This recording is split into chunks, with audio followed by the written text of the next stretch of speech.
I smiled tightly, the gift box still balanced on my lap, as my daughter-in-law howled with laughter across the room. The gospel music played on like a cruel joke, soft and sweet over the sound of my humiliation. A dog collar. In front of the pastor's wife. In front of the neighbors. Property of mom, the tag had said. After 2 decades of wiping her son's tears, of folding her laundry, of living like a ghost in my own home, I was now the family pet. All right, before we dive into this crazy story, do me a favor. Subscribe and tell us where you're watching from. Sunlight poured through the stained glass windows of St. Vincent's Fellowship Hall, casting jewel-toned light across white linen tables lined with teacups and pink carnations. The air buzzed with polite chatter, the clinking of silverware, and the soft gospel music filtering in from the chapel speakers. Pat adjusted her cardigan, forcing a smile as Amanda's laughter rang a little too loud near the Mimosa station. "Patricia," Amanda called out with the theatrical brightness of a morning talk show host. She crossed the room in her floral dress, heels clicking like punctuation. Her son Kyle trailed behind, hands buried in his hoodie pocket, eyes flicking around like he wished he were anywhere else. Pat barely had time to stand before Amanda leaned in with an exaggerated hug and cheek kiss, the kind people give when they're being watched. "Happy Mother's Day," Amanda purred. "Got something just for you." She pulled a small box from her purse, black, square, with silver ribbon. Pat took it with both hands, feeling eyes on her from nearby tables. Women from the choir, the pastor's wife, the Thompsons from next door, all trying not to stare too hard. Pat unwrapped the ribbon, careful not to tear it. Inside, nestled in velvet, lay a thick leather dog collar, black, studded, with a gleaming brass tag. She stared. For a moment, her brain refused to make sense of it. The tag caught the light as she lifted it. "Property of Mom." A bead of silence fell over the table like a curtain dropping. Then Amanda burst out laughing, loud and sharp, like glass breaking. "Oh, come on," she said, wiping a fake tear. "You always say you're just part of the family mutt pack now. Figured I'd make it official." Kyle snorted behind her, not quite laughing but not disagreeing either. Across the room, a fork scraped a plate too hard. Someone coughed. A chair creaked. Conversations that had flowed freely a minute ago now thinned to murmurs, all tangled in discomfort. Pat's face remained still. Only her fingers moved, slowly lowering the collar back into the box. She closed the lid with a soft click and placed it beside her untouched fruit plate. "Thank you," she said evenly, voice steady as a ledge. Amanda leaned back, triumphant. "Didn't want you to feel left out. You know we love you, Patty." She winked like they were in on some inside joke, like the 2 decades Pat had spent raising Amanda's son, cleaning Amanda's kitchen, covering Amanda's messes. All of that could be flattened into a punchline and tied up with ribbon. A strong hand gripped Pat's forearm under the table. Gloria. Her sister-in-law's jaw was clenched tight, eyes locked on Amanda like she was imagining something violent. "You okay?" Gloria's voice was barely audible. Pat didn't answer. She just exhaled through her nose, a tiny breath, then picked up her water glass. Her hand trembled slightly. She kept it steady by sheer force of will. Amanda turned, already engaging someone else at the table, telling a story about her new burn doodle. Kyle pulled out his phone, scrolling like he hadn't just watched his mother humiliate someone in public. Across the table, the pastor's wife glanced away, pretending to adjust a napkin. The air had gone stale, the way it does after a cruel joke lands and no one knows how to fix it. The collar sat in its black box, its tag catching light again. Property of Mom. It shimmered like a dare. The screen door groaned as Pat stepped into the kitchen, sunlight streaking across the linoleum floor like judgment. The house smelled faintly of lemon polish and burnt toast. Amanda's idea of breakfast on special occasions. The sink was full again. Coffee rings stained the countertop. Kyle's sneakers sat by the fridge like they belonged there. Pat slipped off her shoes and crossed the hall to the guest room. Her room now, technically. Amanda had claimed the master within 2 weeks of moving in, muttering something about needing her space to co-parent properly. Never mind that Kyle was 22 and barely spoke in full sentences anymore. Pat shut the guest room door behind her and locked it. She moved to the corner armoire, her grandfather's, still solid oak, and opened the top drawer. Beneath neatly folded sweaters lay a locked metal cash box. She pulled it out, set it on the bed, and turned the dial with steady fingers. 7:24:13, her late husband's birthday. The click of the latch releasing was small, but loud in the silence. Inside, paper. Dozens of documents she hadn't touched in years. She laid them out like old bones. The deed to the house, crisp and notarized in her and Frank's names, property tax receipts, bank letters, a manila folder of rental agreements from the years she'd leased the upstairs suite to traveling nurses. Her fingers worked with slow precision, page by page. She wasn't sure what she was hunting for exactly. Something solid, something legal, something not subject to Amanda's moods or entitled smirks. She found it under a stack of old inspection reports. A stapled packet, county notice of termination, tenant at will eviction forms. Blank, except for one line at the top she must have filled out long ago and forgotten about. Amanda's name, scrawled in her own handwriting. Pat stared at it. The forms had dates from 3 years prior, before Amanda's temporary stay became a hostile occupation. She must have printed them during one of those first hopeful months when she still believed Amanda might leave without a fight. She hadn't filed them. Maybe guilt stopped her. Maybe fear. Or worse, hope. The house creaked faintly, as if eavesdropping. In the distance, a dog barked once and fell silent. Pat exhaled, folding the deed in half and setting it back into the safe. The weight in her chest had shifted. No longer grief exactly, but something colder. Cleaner. Like a wire tightening. Her phone buzzed against the nightstand. Gloria. She answered. "You home?" Gloria's voice came low and direct, like someone planning a rescue mission. "Yes." "Good. I wanted to say this in person, but I was afraid I'd explode in that church." Pat sat on the edge of the bed, hand resting on the safe. "I'm fine," she said. It was automatic. "You're not," Gloria snapped. "She crossed a line today. A big one. I saw your face. You're not hiding it as well as you think." There was silence between them, the kind that only long relationships survive. Then Gloria's voice softened. "You can't let her keep doing this, not in your house." Pat looked down at the eviction forms. Amanda's name stared back, smug in ink. "I found the papers," she said quietly. Gloria hesitated. "You thinking about using them?" Pat didn't answer immediately. Her hand moved to the drawer again, pulling out a thick business card, embossed in gold. Edward Langston, attorney at law. She hadn't called him in years, not since the probate after Frank died. But he'd told her once, "You ever need to reclaim your peace, Pat? Call me first." "Maybe it's time," she murmured. "To call Edward? To reclaim my peace." Gloria let out a breath, sharp and approving. "Good. Because I've got your back, and I'm tired of watching you play dead." Pat ended the call, heart thudding in her ears. She reached for the phone again, hovering over Edward's number. The weight of years balanced on the edge of her thumb. Amanda didn't have a lease, no formal rental agreement, no legal claim to the house or the room or the driveway she blocked every Tuesday when she slept in.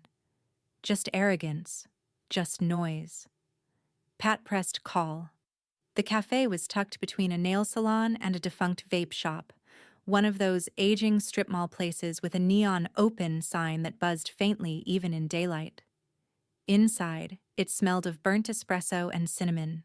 The booths were cracked vinyl, the sugar pourers sticky at the lids, and every regular knew the coffee was better than it had any right to be. Pat slid into the back corner booth where Gloria was already waiting, her reading glasses perched on top of her head, and a half-eaten blueberry scone on a chipped plate in front of her. "You look like you didn't sleep," Gloria said. Pat didn't answer. She reached for the chipped mug the waitress had dropped off minutes ago. Black coffee, no sugar. She stirred it anyway. Gloria leaned back. "So, what was that at the brunch?" Pat exhaled slowly. "She gave me a collar." Gloria blinked.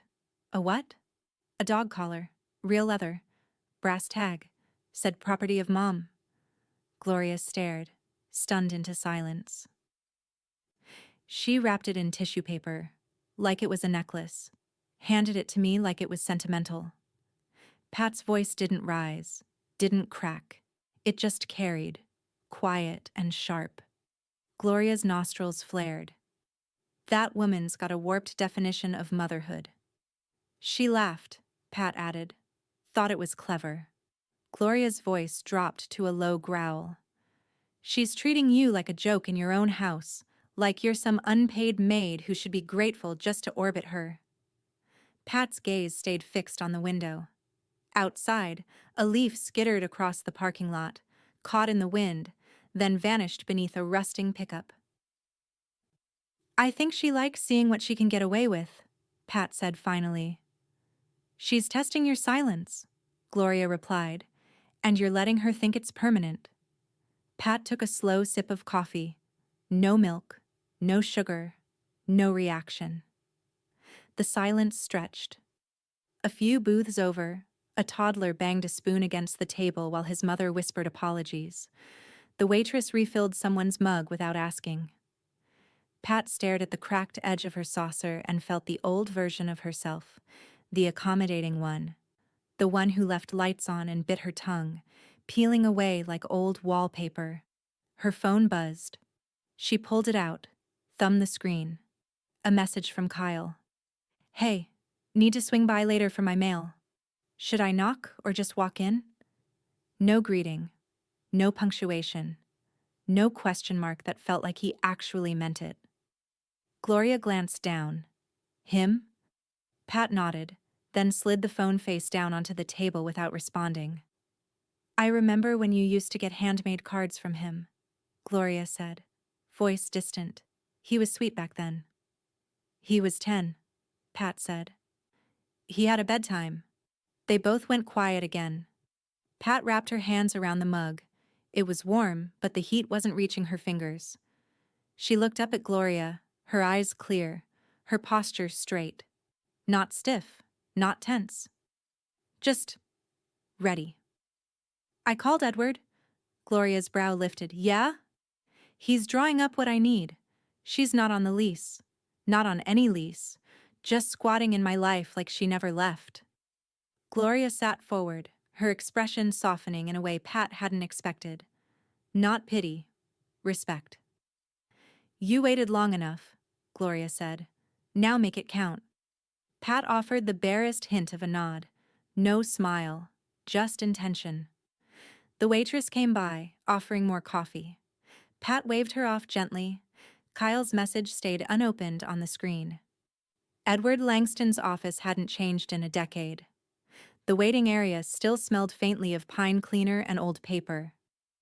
A framed print of a sailboat hung behind the reception desk, tilted slightly to the left, just like Pat remembered. No one ever fixed it. She sat in the same armchair she'd occupied years ago while settling Frank's estate. Only this time, there was no grief gnawing at her edges, just a cold clarity she hadn't known she could feel. Edward stepped out from his office, a file folder tucked under one arm. He wore the same navy blazer, same wireframe glasses, and that same calm, matter-of-fact expression that had helped her breathe after the funeral. "Patricia," he said warmly, offering his hand. She stood and shook it. "Thanks for making time." "For you?" "Always." He led her back to the corner office, shutting the door behind them. Shelves of leather-bound legal books lined one wall, but a humming space heater under the desk betrayed how old the building really was. Outside, traffic hissed past like rain. Edward motioned to the chair opposite his desk. "You're ready?" Pat nodded. "I am?" He didn't ask why, didn't make her relive it. Instead, he opened the folder and laid out the papers. Clean, precise, heavy with consequence. "This is a notice to vacate," he explained. "You're giving her 30 days to leave voluntarily. It's the most formal, legally sound way to establish that she's a guest who's overstayed." "She's not on anything," Pat said, voice steady. "Exactly, that works in your favor. No lease, no tenancy, just presence. You've got the deed, the utilities in your name, even the historic tax records. This is your house, Pat. Period." He slid the top page toward her. "Once you sign, I'll file it today." She picked up the pen. Her hand didn't shake, not even a little. The signature came out neat, clean, confident. She pressed a firm period after her name, then handed the document back without ceremony. Edward nodded, approving. "No hesitation." "None left," Pat said. He gathered the documents, placed them into a legal envelope, and stood. "Come with me to the clerk's office. They'll timestamp everything. You'll get certified copies. That way, if she tries anything, you're protected." Pat rose without a word and followed him through the narrow hallway. The carpet was still worn in the middle from years of clients walking the same corridor. Some scared, some angry, all of them needing something final. The county clerk's office sat 2 buildings down, a squat beige rectangle with frosted windows and flickering fluorescent lights. Inside, the front desk was manned by Renee, a woman in her early 50s with a bob haircut, pink glasses, and a cardigan decorated with tiny embroidered pumpkins. "Well, if it isn't Mr. Langston and Ms. McCaskill," she said brightly, recognizing them both. "What brings you in today?" Edward handed over the envelope. "Filing a 30-day notice. Homeowner authorization. We need time-stamped copies." Renee opened the folder, skimmed the paperwork, and gave Pat a sharp, approving smile. "You're doing the right thing," she said, voice low but kind. "Sometimes enough really is enough." Pat nodded once. "I waited too long." Renee reached for the official stamp, pressed it into the ink pad, and brought it down hard onto the top page with a loud ka-chunk. The sound echoed like a starting gun. She repeated the motion on every copy, rhythmic and firm. Ka-chunk, ka-chunk. Then she slid the stack across the counter. "You're good to go," Renee said. "She's officially on the clock." Pat gathered the documents, slipped them into her bag, and turned toward the door. The television was on when Pat walked in. Volume just loud enough to irritate, but not loud enough to justify asking them to turn it down. Amanda lay stretched across the couch in yoga pants and a hoodie, one leg draped over the armrest, her phone glowing inches from her face. Kyle was on the floor beside the coffee table, sorting through a stack of Amazon boxes addressed to neither of them. Pat stepped past them and into the kitchen, setting her bag gently on the counter. She moved slowly, deliberately, as if the house were watching. She opened the fridge, took out the pitcher of iced tea, and set 3 glasses on a tray, hers, full, theirs, empty. Behind her, Amanda laughed. Not at anything in particular. "I was just telling Kyle," she called out. "We should start planning the redesign. This whole space is begging for an open floor plan. Knock out that wall between the dining room and kitchen. Add a breakfast bar. It'll double the resale value." Pat added a lemon slice to her glass and stirred. Kyle chimed in, unwrapping a throw pillow with exaggerated flair. "And we're ditching that floral chair in the corner. It smells like the DMV." Amanda giggled. "It's practically an antique, probably full of asbestos and regret." Pat picked up the tray and stepped into the living room, Her smile was faint, closed-lipped.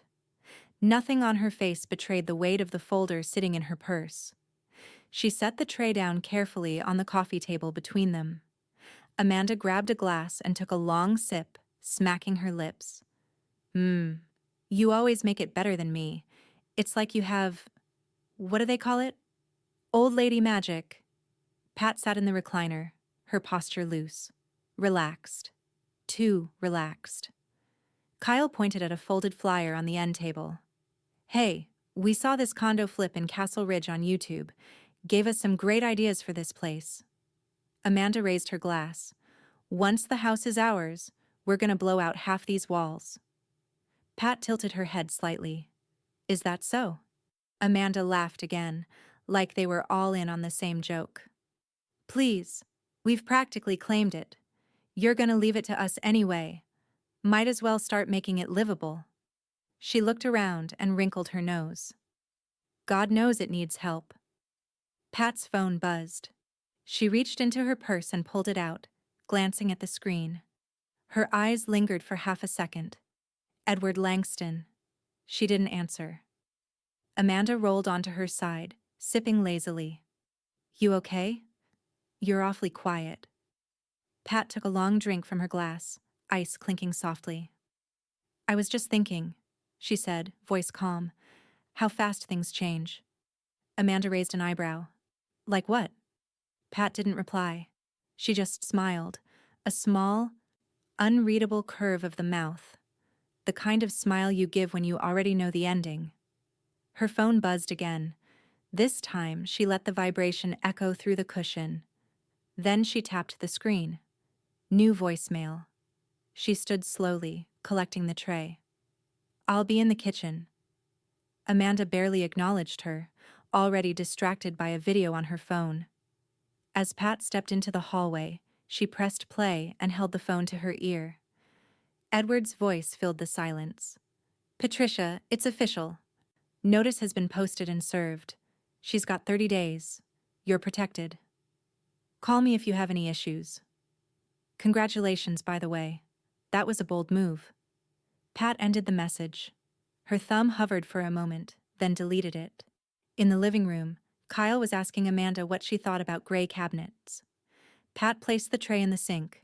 The ice in her glass hadn't fully melted. The house felt cooler somehow, lighter. Amanda didn't own this home. She never had.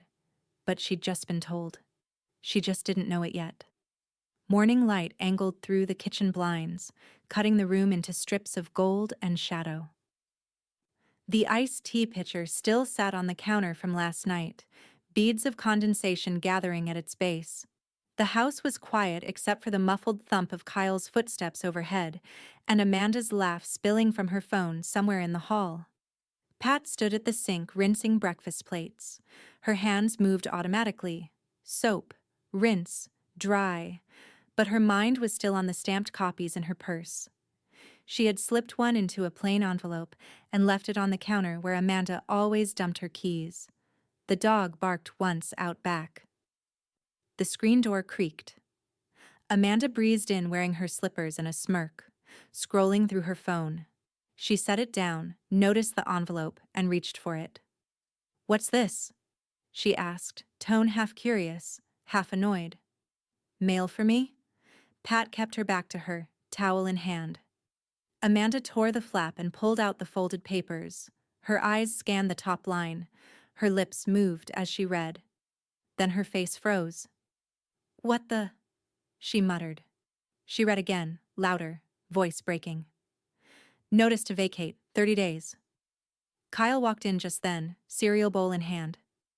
What's going on? Amanda thrust the papers at him like they were on fire. Read this. Kyle took them, eyes darting across the print. The color drained from his cheeks. This is eviction. Amanda rounded on Pat. You can't be serious. Pat set the last dish in the rack, turned, and picked up a cloth to wipe the counter. Her movements were measured, like she was cleaning up after a guest. Amanda's voice pitched higher. You can't do this. This is our home. Pat didn't look up. It's my home, she said softly. Kyle tried for a grin that wouldn't stick. Come on, Pat. This is a misunderstanding, right? You're not actually. I already did, Pat said, still wiping. Amanda slammed the papers onto the table. After everything I've done for you. Pat finally turned. Her eyes were calm, almost gentle. After everything I've done for you. Amanda blinked. The words seemed to land heavier than she'd expected. She opened her mouth, closed it, then tried again. You can't just throw family out. You can't. The county doesn't agree with you, Pat said quietly. Kyle shifted from foot to foot, eyes darting toward the front door. Where are we supposed to go? Pat folded the towel and set it on the counter. That's not for me to decide. Amanda's voice cracked into a scream. You're ungrateful. You're cruel. This isn't you. Pat walked past her to the fridge, opened it, and took out the milk. She poured a splash into her coffee and stirred. Her movements were slow, deliberate, as if Amanda's rage were just another noise in the house, like the television, like the dog. You've mistaken my silence for permission, Pat said finally. That ends today. Amanda's hands trembled as she crumpled the papers. I'll fight this. You hear me? I'll fight you. Pat sipped her coffee, unbothered. You have 30 days. Silence pressed into the room. The only sound was the spoon clinking against Pat's mug. Kyle looked at his mother. Maybe we should just. Shut up, Amanda snapped, her eyes wet now, fury bending toward panic. She snatched the envelope again, smoothing the creases like she could undo what had already been stamped. Pat set her mug down. I've already spoken with my attorney. The notice is official, served and filed. I'm done explaining myself. Amanda's jaw worked soundlessly. The papers shook in her hands. Pat stepped closer, close enough to see the shimmer of sweat on Amanda's temple. You'll find another place. You'll make it yours. That's what you're good at. Amanda's mouth opened, but no sound came out. Pat turned back to the counter, picked up the cloth again, and resumed wiping as if the conversation had ended. By noon, the house was humming with tension. Amanda had retreated upstairs, slamming the door so hard the hallway mirror trembled. Kyle had been pacing in the driveway for the better part of an hour, phone pressed to his ear, his conversation fractured and low.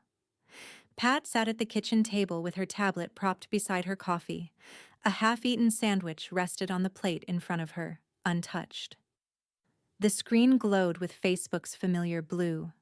Notifications flooded the top bar, red bubbles stacking like a warning light. Amanda's post had gone live 30 minutes earlier. Imagine opening your home and your heart to someone who raised your son, only for them to turn around and evict you like trash. Family doesn't mean anything anymore. I'm heartbroken. Absolutely heartbroken. Betrayal. Some people change, not in a good way. Underneath were the comments, swarming like flies on a wound. Cousin Denise. OMG, what happened? Call me. Aunt Laura. This can't be real. What's going on? Old high school friend.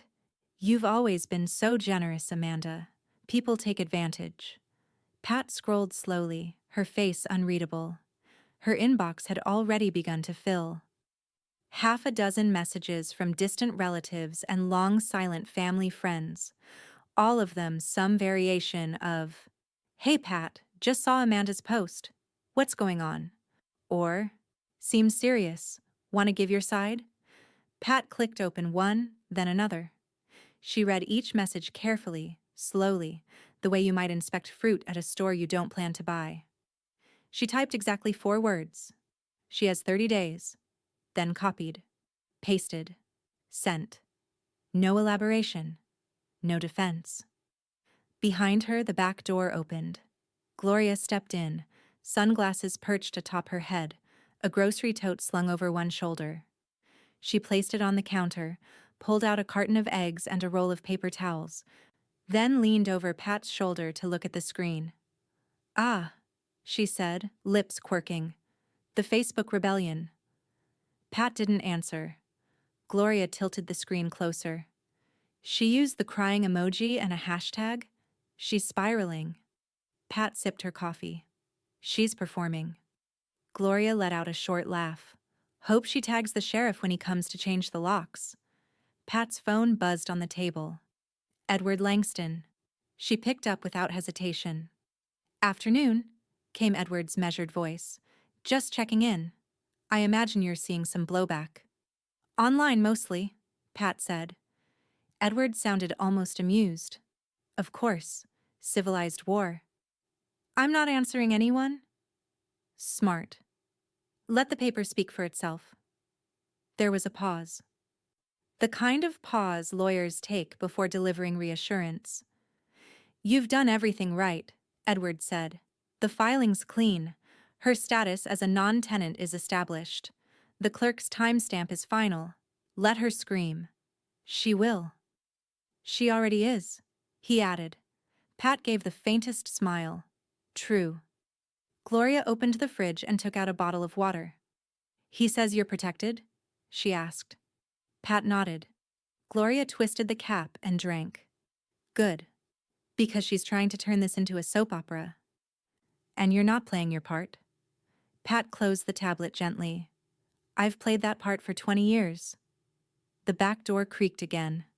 Kyle stepped into the kitchen, hoodie up despite the heat, hands buried in his pockets. His voice was smaller than usual.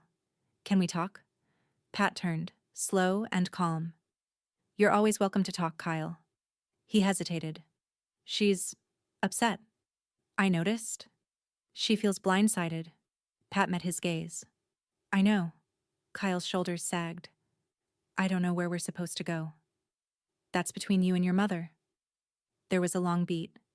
He shifted, eyes falling to the floor. This doesn't feel right. Pat rose, picked up her coffee, and walked to the sink. Neither did moving into my house and treating it like a hotel, she said without bitterness. Just fact. Kyle didn't reply. Pat rinsed her mug. You have 29 days left. Pat was wiping down the stovetop when Amanda stormed in from the hallway, barefoot, fists clenched at her sides like a child denied dessert. You need to take it back. Her voice hit the tile like a dropped plate, sharp, too loud and impossible to ignore. Pat glanced over her shoulder, then turned the burner knobs off one by one. I'm serious, Amanda said, taking another step forward. I don't care what you filed. Fix it. Call your little lawyer and undo it. Pat didn't flinch. She reached for her phone on the windowsill, tapped the camera app, and pressed record without saying a word. Amanda froze. What are you doing? Documenting, Pat said plainly, as if she were labeling a box. Amanda's mouth twisted. Oh my God, you're seriously recording me right now? Yes. For what? Court? She laughed bitterly. You think you're going to paint me as some monster? I raised Kyle on my own. I sacrificed. Pat didn't move. The phone stayed steady in her hand. Amanda stepped closer, voice turning raw. You always liked playing the saint, didn't you? The martyr. All those years helping out, staying quiet, doing the chores like a good little side character. But now look at you. Miss Power Trip. Kyle appeared in the doorway behind her, pale and hesitant. Can we just talk this out? He said. Neither woman looked at him. Amanda pressed her hands to her temples. This is insane. You don't even need the space. You just want to hurt me. Admit it. Pat set the phone down on the counter, lens still facing Amanda, red recording dot blinking softly. She returned to wiping the stovetop, moving the cloth in slow, patient circles. I gave you shelter, she said evenly. You gave me chaos. Amanda's lip curled. Shelter? You mean this sad little mausoleum you call a house? Pat didn't even blink. You sit here like some benevolent queen, pretending you're better than everyone, pretending you didn't beg me to come back after Frank died. Pat paused. I never begged. Amanda slammed her hand on the counter. You think anyone will side with you? You think people won't see what this really is? Pat met her eyes, calm as still water. They already are. I'm not the one yelling. Amanda turned to Kyle. Do something. He shifted uncomfortably. Arms crossed. I think you should cool off, Mom. She laughed, wild and humorless. You're both snakes. The front door creaked open. Gloria's voice rang out cheerfully. I brought bagels. She stepped into the room and stopped short at the sight of Amanda, red-faced and trembling, and Pat standing at the stove like she was deciding between cinnamon or raisin. Gloria took it in with one sweep of her eyes, then set the bag on the counter. What's happening? She asked. Amanda gestured wildly at Pat. Your sister-in-law's lost her mind. Gloria looked at Pat. She file the papers? Pat nodded once. Then she's never been saner. Amanda sputtered. You don't even know the full story. I know enough, Gloria said coolly. Like how you've lived rent-free for 3 years, rearranged the house, and treated Pat like hired help. Kyle spoke up, voice barely audible. We didn't mean to take advantage. But you did, Gloria cut in. Intentions don't pay mortgages. Amanda's breathing was shallow now, chest heaving. I'm not leaving. You are, Pat said, still wiping the counter. Whether you pack or the sheriff does. Amanda's eyes darted between them, her composure cracking. This is elder abuse, she hissed. You can't just throw people out because you're old and lonely. Pat finally stopped wiping. She turned, and for the first time her voice sharpened. You want to talk about abuse? Let's talk about the time you screamed at me in front of Kyle because I folded your laundry wrong, or when you left for a week and came back drunk at midnight and blamed me for the broken fence, or every time you told people you let me live here. Amanda's mouth opened, but no words came out. Pat picked up the phone and stopped the recording. Gloria folded her arms. You just lost the argument, sweetheart. Loud doesn't mean right. The living room had gone still, like the air before a thunderstorm. The bagels Gloria brought sat untouched on the coffee table, the sesame seeds glinting in the light. Upstairs, Amanda's door opened and slammed again, a sharp punctuation mark in an otherwise quiet house. Pat sat in her recliner with a steaming cup of tea. Her phone lay on the armrest, speaker mode on. Edward's voice filled the room, calm and measured, as if he were reading from scripture. I've reviewed everything you sent me, Pat, he said. Your deed is airtight. Utilities in your name, property taxes in your name. There's no signed lease, no written agreement giving Amanda tenancy. Legally, she's an at-will guest. Gloria sat on the sofa across from her, arms crossed, expression grim but satisfied. She glanced at Pat's phone like she could see Edward himself through the speaker. She keeps saying she has rights, Pat murmured, her voice smooth as the tea she stirred. Edward chuckled softly. She has the right to 30 days' notice, which you've already provided. Beyond that, she has no legal claim to stay. If she refuses, the court will issue a writ of possession. Sheriff enforces it. Kyle shifted awkwardly in the doorway. He had come in from the driveway a few minutes earlier, hoodie unzipped, hands jammed deep into his pockets. He looked younger, smaller somehow, like the boy Pat used to walk to the bus stop. She keeps saying you can't do this, he said quietly. Edward's voice remained steady.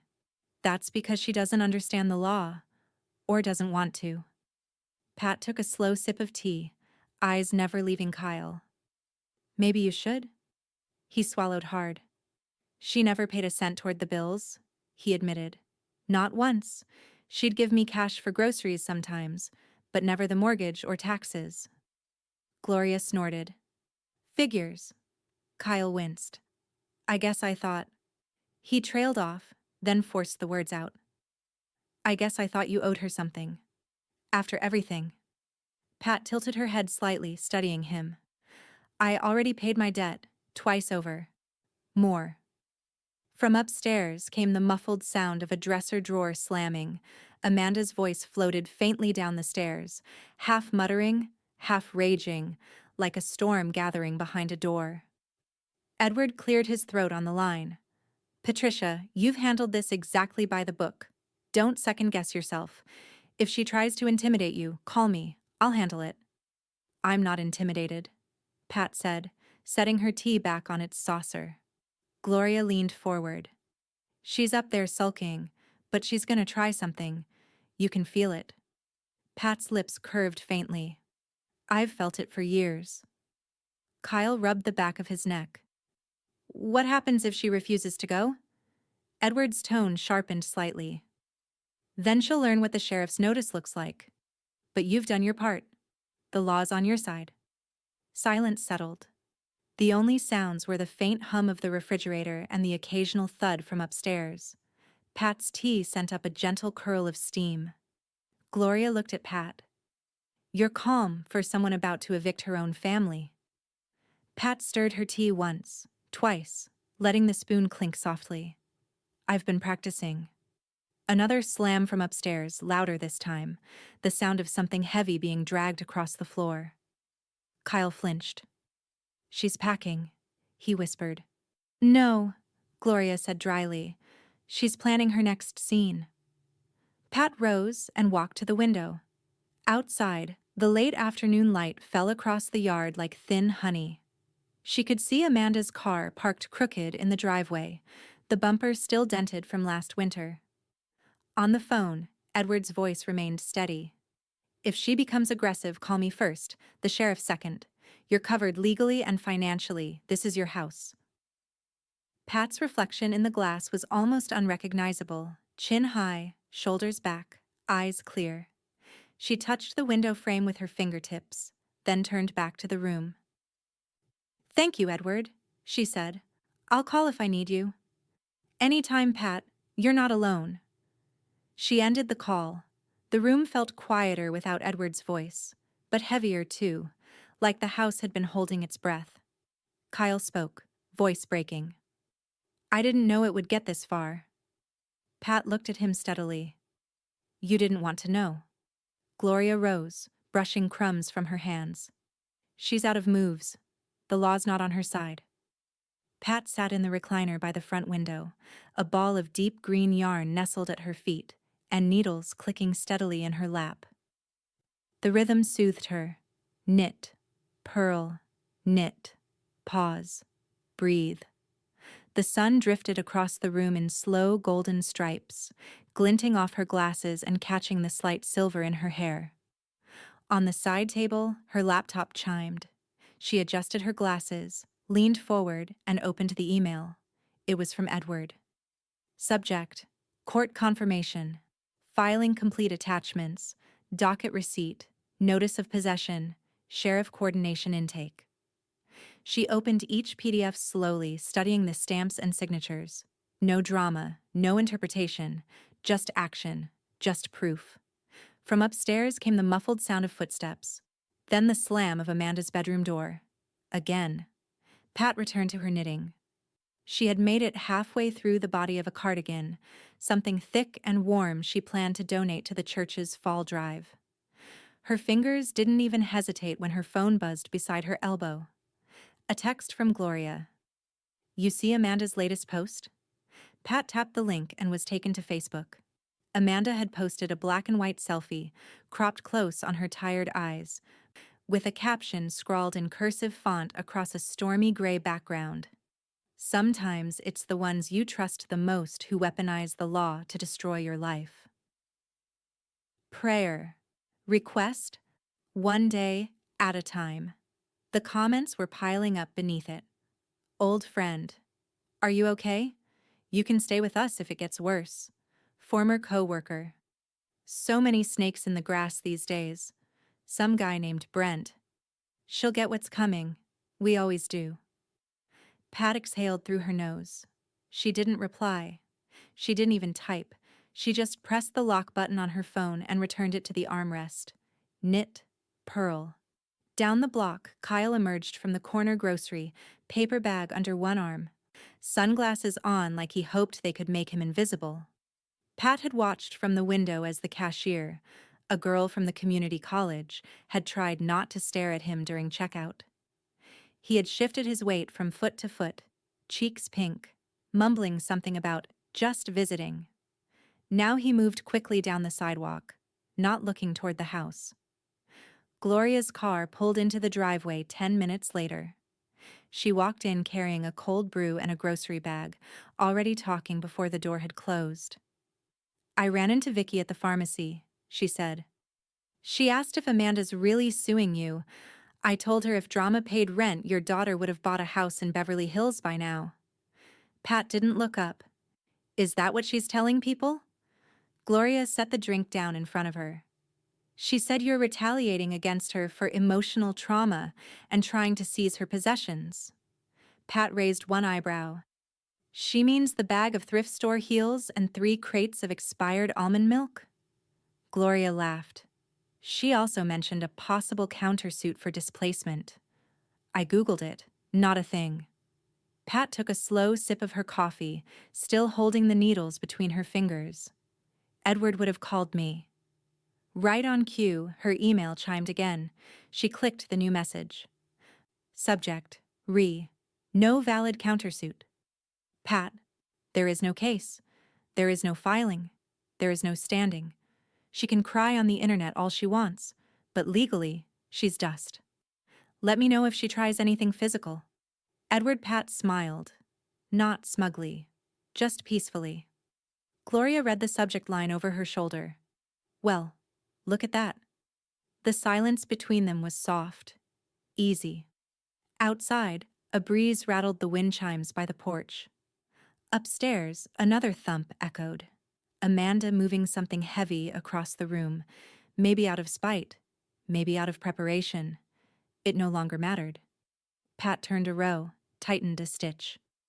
"I used to think peace was just quiet," she said. Gloria looked at her. "I think it's really about not being afraid in your own home." Gloria nodded. "You're not." "I'm not." The screen door banged open so hard it rattled in its frame. Amanda stormed through it backward, dragging a plastic storage bin across the front porch, like she was yanking a body from a crime scene. The bin bumped each step down the stoop, jostling open to reveal a tangle of scarves, tangled cords, and something that looked suspiciously like a broken curling iron. She turned dramatically toward the yard, panting, theatrically wiping her brow. "Fine," she shouted. "I'm leaving." The neighborhood was quiet that Saturday morning. Lawnmowers had stopped. Kids weren't out yet. The only sound was a distant wind chime, and Amanda's voice rising like a bad alarm. Inside the house, Pat stood just inside the threshold, arms folded neatly across her waist. She didn't raise her voice. She didn't reach for her phone.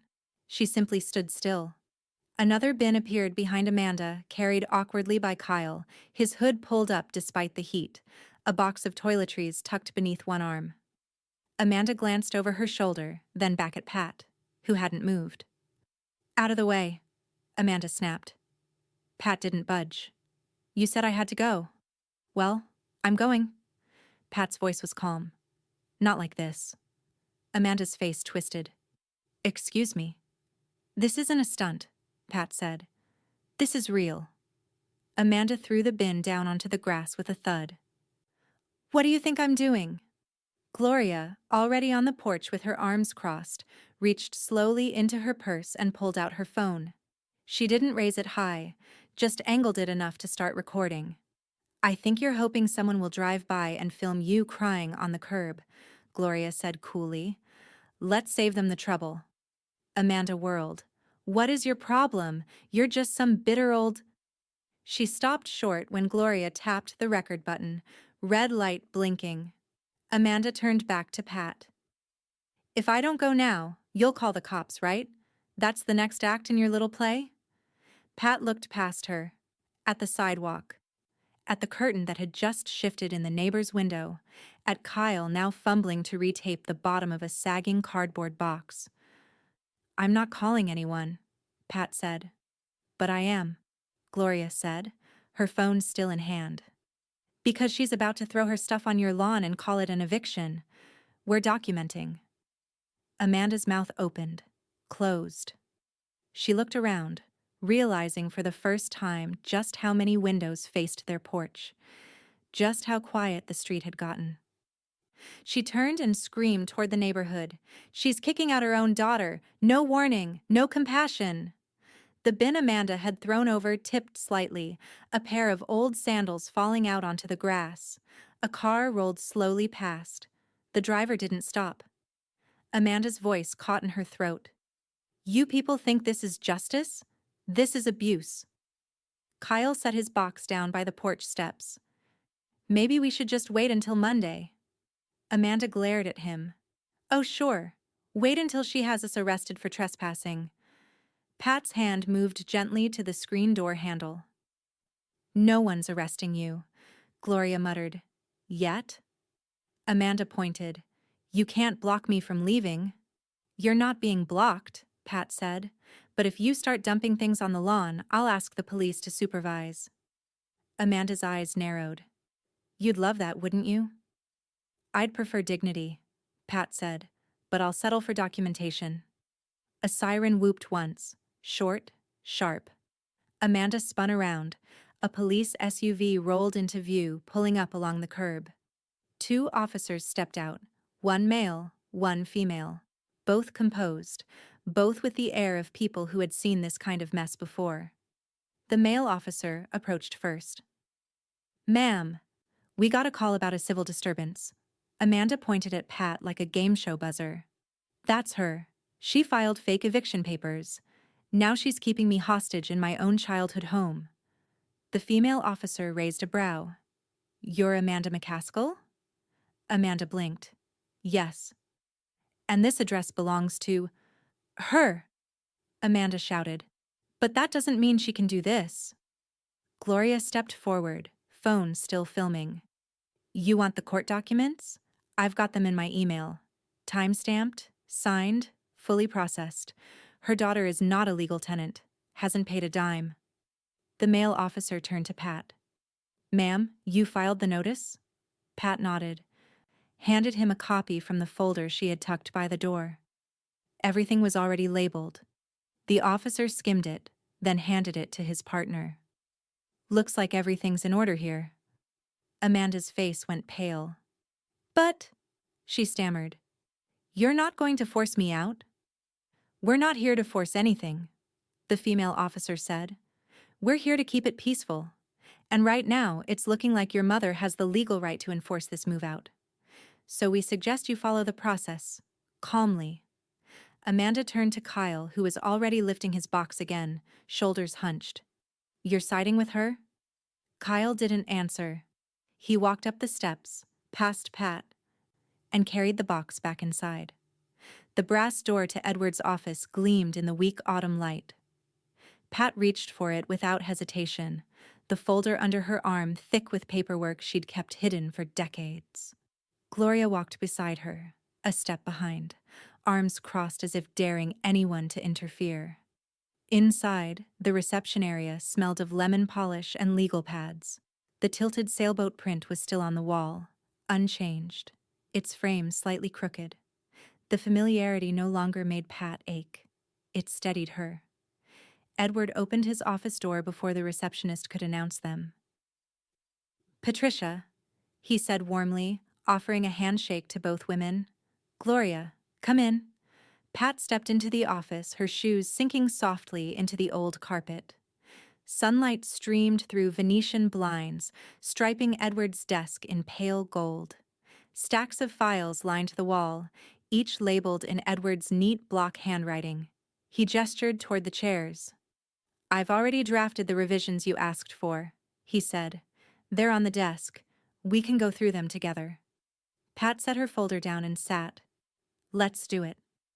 Gloria perched on the edge of the second chair, scanning the room with open curiosity. I feel like we're about to watch a magic trick, she murmured. Edward smiled faintly. No magic, just clarity. He opened a fresh folder. Your existing will names Amanda as your primary heir, Kyle as contingent. No restrictions, no charitable beneficiaries. Standard format for the time. Pat's hands rested calmly in her lap. That was written before Frank died, before she moved back. I know, Edward said gently. What you're asking now is to remove Amanda completely. Remove Kyle as contingent, and instead designate Gloria as primary heir, and split the remainder between the women's shelter on Pine Street and the local animal rescue. Yes. Gloria's head turned sharply. Pat? Pat didn't look at her. It's decided. Edward glanced between them. We'll need a witness to sign in your presence. Gloria, are you comfortable with that? Gloria gave a slow, proud nod. More than comfortable. Edward spread the new documents across the desk. Here. Review this section. Distribution of real property. This names Gloria as executor and sole beneficiary of the house. This section allocates remaining cash assets between the two charities. This revokes and replaces all previous testamentary instruments. Pat leaned forward, reading line by line. Her eyes didn't skim, they absorbed. The pen in Edward's hand clicked once, waiting. You understand, he said softly. Once you sign, this becomes your official last will and testament. Amanda will have no claim to contest. Pat picked up the pen. That's the point. She signed each page slowly, deliberately, her hand steady as stone. The sound of the nib scratching paper was soft but final. She dated each signature, pressing the numbers carefully, then handed the pen to Edward without flourish. Gloria exhaled, her voice thick. You really did it. Pat's eyes met hers for the first time. I did. Edward signed as notary, then slid the witness line across the desk to Gloria. Sign here. Gloria straightened her shoulders, took the pen, and signed her name with an elegant sweep. She placed the pen down and rested her palm briefly over Pat's hand. Edward gathered the papers into a fresh folder, stamped them with his seal, and tucked them into his briefcase. I'll file this today. You'll receive certified copies by mail. Keep one somewhere safe, one somewhere visible. Pat rose. Her knees didn't creak as much as they had the last time she was here. Thank you. Edward stood too. You've been carrying this weight for a long time. I'm setting it down. Gloria slipped an arm lightly through Pat's as they left the office.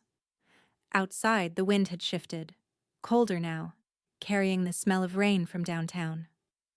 Pat paused on the steps and drew in a slow breath. For the first time, the air didn't feel borrowed. It felt like hers. Gloria squeezed her arm. You're smiling. Pat touched her lips, surprised to feel the small curve there. I suppose I am? They started toward the car, their shoes crunching on fallen leaves. Halfway down the sidewalk, Pat's phone vibrated in her bag. She reached for it automatically, but the screen lit before she could swipe. Amanda McCaskill, incoming call. Pat let it ring. It buzzed again, a voicemail icon appearing almost instantly. Then another vibration. This time, a text notification flashing across the screen. You have no idea what you've started. Pat locked the phone without reading the rest. The tea was still hot when Pat stepped onto the porch. Early sun stretched across the lawn, casting a soft golden haze on the sidewalk. The breeze smelled faintly of rain and rosemary. For the first time in years, the air didn't feel occupied. She sat down on the porch swing and pulled the quilt tighter around her shoulders.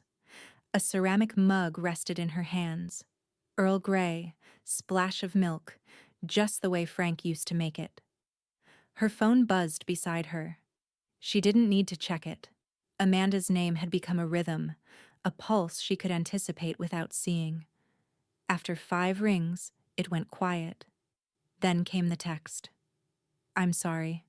Please, I didn't mean for it to go this far. I've lost everything. Another one followed seconds later. You won. Happy? Pat took a long sip of tea and let the steam warm her face.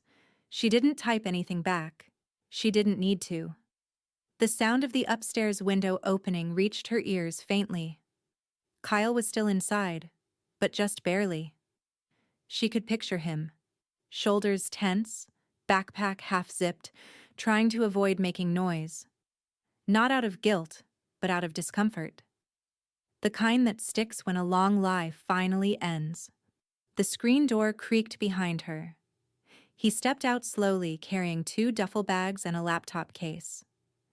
"Morning," he said, like they hadn't been ghosts passing each other for weeks. Pat looked at him for a long moment. "Leaving?" He nodded, eyes not quite meeting hers. "Yeah."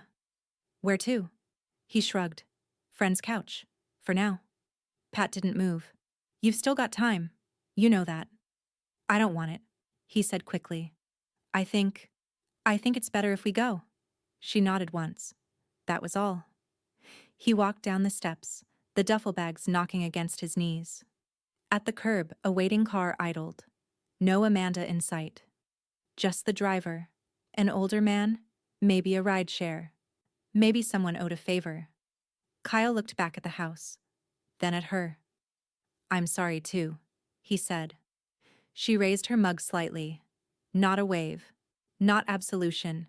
Just acknowledgement. The car door slammed. The engine pulled away.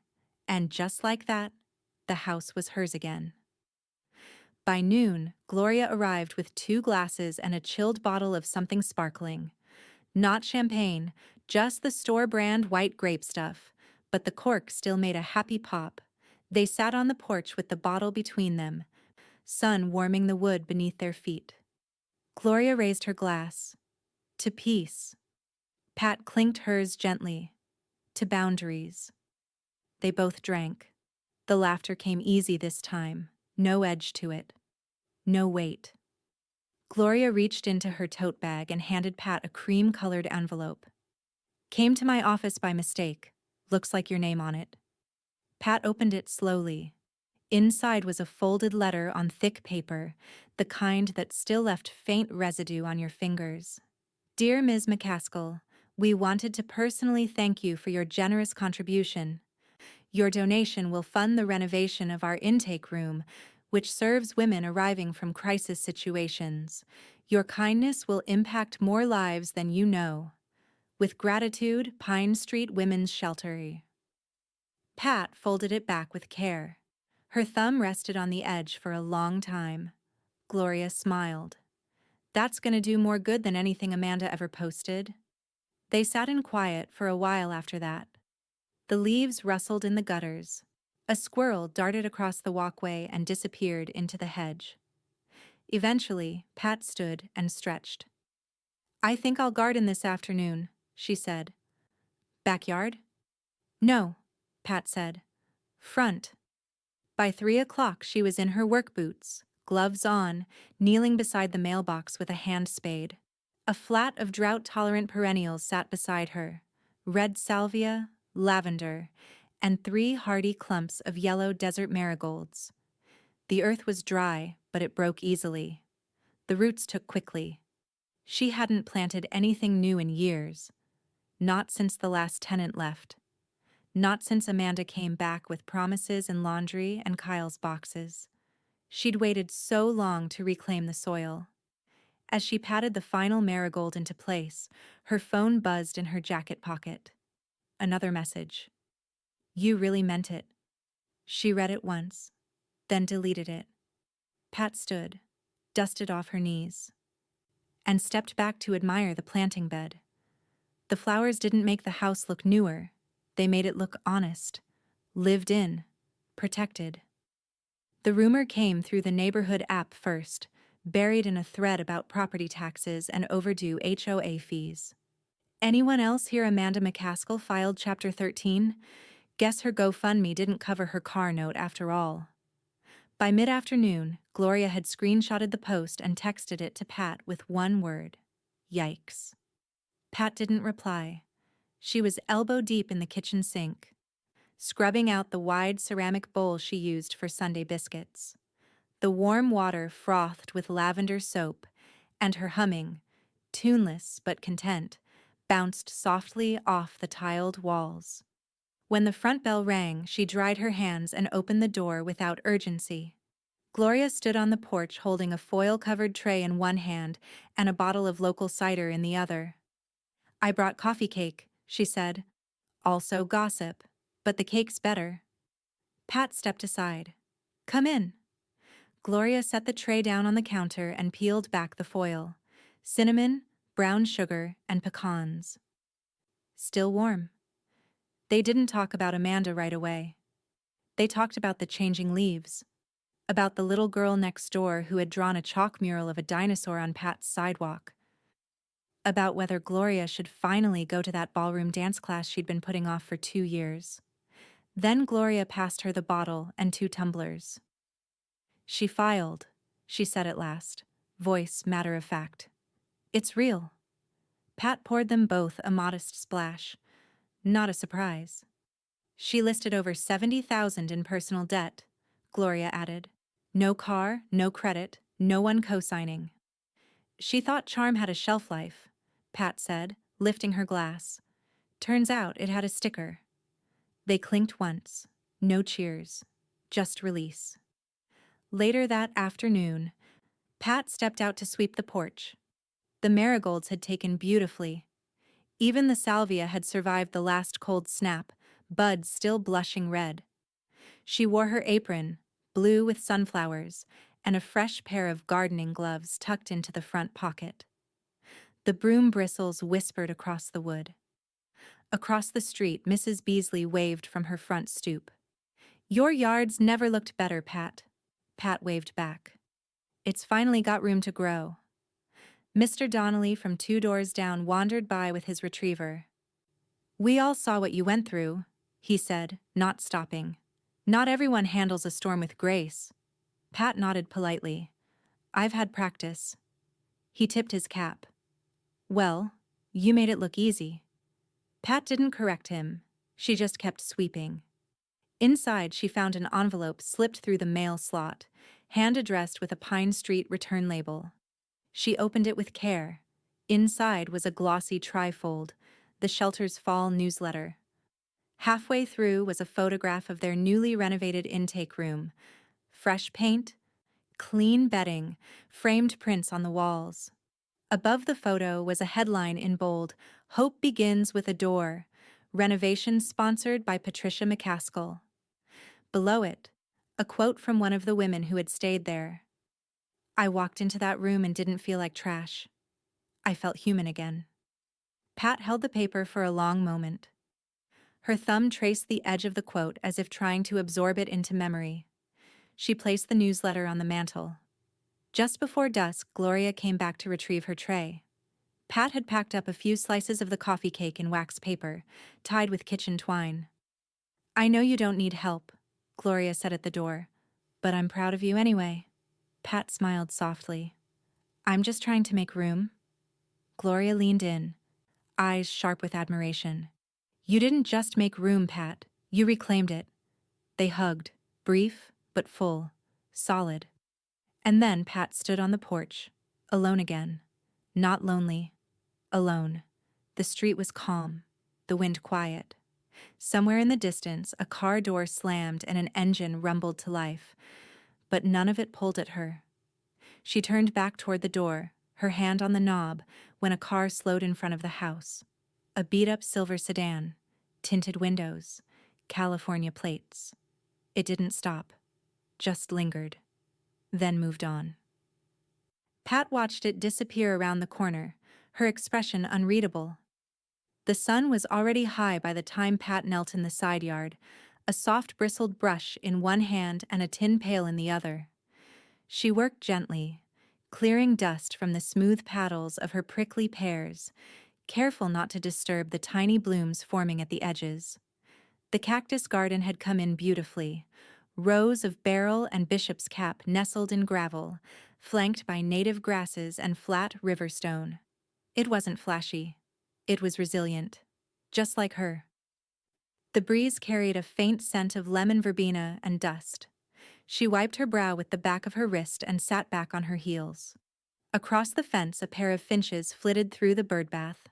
The sound of wings and water was soft, deliberate, like everything else in her life now. A soft knock on the open gate. "Afternoon, Desert Queen," Gloria called, holding up a thermos and 2 cups. Pat smiled. "Lemonade?" "With basil," Gloria said. "Don't act surprised. I saw it on the Food Network." They sat beneath the awning of the side porch, sipping the chilled lemonade while Pat kicked off her gardening shoes and leaned back in the woven rocker. Her knees didn't ache like they used to. She still rose slower than she liked. But now, when she moved, it was for herself. "I passed by your old place this morning," Gloria said. "Amanda's place." Pat said nothing. "Gone," Gloria continued. "Vacant. Not even a car out front. Windows empty." Pat swirled the ice in her glass. She never did like empty spaces. Gloria chuckled. "Well, bankruptcy will do that." From inside, the mail slot clinked. Pat didn't rush. She let the moment sit. Eventually, she walked to the door and gathered the mail. Among the flyers and utility statements was a thick, cream-colored envelope. She turned it over. Edward Langston, Esquernan. Inside was a holiday card. Handwritten, just like always. "Pat, thought of you when I saw this card. It reminded me of your porch and that wind chime you never replaced. Hope the house feels lighter this season. You earned it. E." She smiled and placed it on the mantel beside the newsletter from Pine Street. A new one had arrived last week. The cover photo showed a refurbished kitchen at the shelter and a printed thank you to something called the Lawson Gift, a newly established fund in Frank's name. She hadn't told anyone she'd added his name to it. She just wanted someone to remember the man who never would have let things fall apart, even if she had. By early evening, Gloria had gone home and the breeze had picked up again. Pat returned to the front porch, quilt across her lap, mug of chamomile in hand. The porch swing creaked gently under her weight as she rocked, watching the light fade across the lawn. The marigolds were still blooming, bold and golden despite the cold creeping into the air. She didn't think of Amanda often now. When she did, it wasn't anger. It was a shape in her rear view, shrinking, familiar, powerless. Sometimes people leave a mess in your house, and sometimes they leave it in your memory. But not forever. The screen door behind her rattled slightly in the wind, but she didn't get up. She just pulled the quilt tighter and watched the sky deepen from gold to blue to gray. She breathed in and out. Nothing buzzed. No phones. No alerts. No footsteps upstairs that weren't hers. The quiet wasn't empty. It was earned.